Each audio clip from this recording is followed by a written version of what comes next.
As we know, electrons revolve in the orbits of the atom. Orbits, and every electron has its own fixed energy level.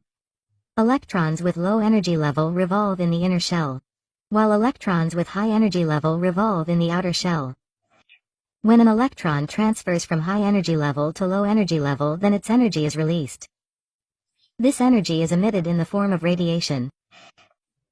Similarly, when an electron absorbs energy in the form of radiation, the electron is transferred from a lower energy level to a higher energy level.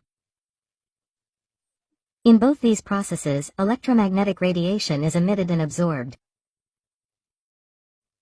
A particular pattern of wavelength and frequency of this electromagnetic radiation is formed, and this pattern is called atomic spectra. With the help of this atomic spectra, the behavior of the atom can be understood. We also use it to understand the concepts of physics and chemistry.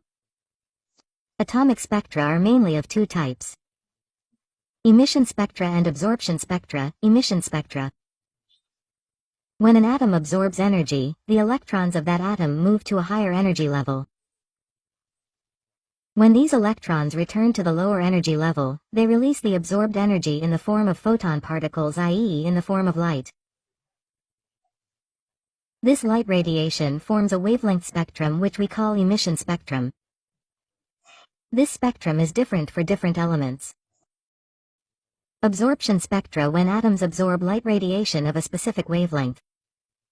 Then electrons move from lower energy level to higher energy level. The spectrum formed from the absorbed light is called absorption spectrum. As we know that atoms are made up of three fundamental particles. These three particles are electron, proton, and neutron. The number of these three particles is different in different atoms. For example, carbon and oxygen. Carbon has 6 electrons, 6 protons, and 6 neutrons. Whereas oxygen has 8 electrons, 8 protons, and 8 neutrons. But when the number of these three particles is different, then new species of atoms are formed. These atomic species are of three types: isotopes, isobars, and isotones. Let us understand them one by one. Isotopes.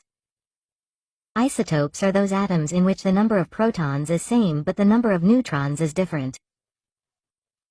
For example, protium and deuterium.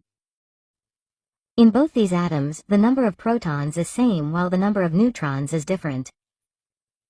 Due to this, the chemical properties of these atoms are same but their physical